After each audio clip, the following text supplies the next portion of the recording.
force, and we're gonna have a support underneath.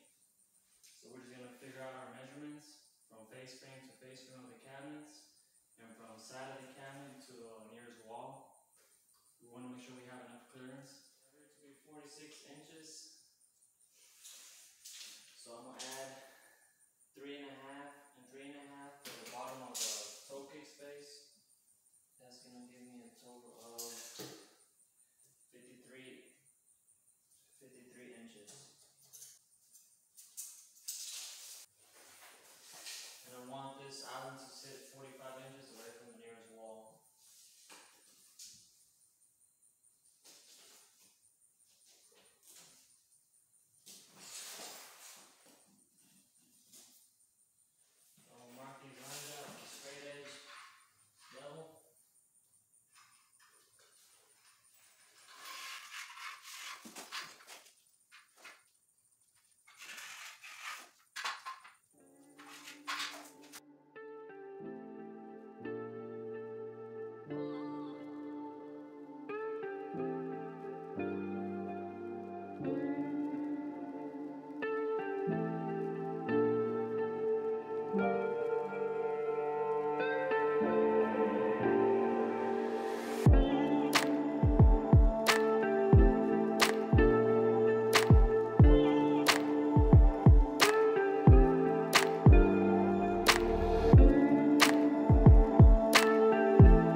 down to 1/4. Then you're going to go in 1 1/8.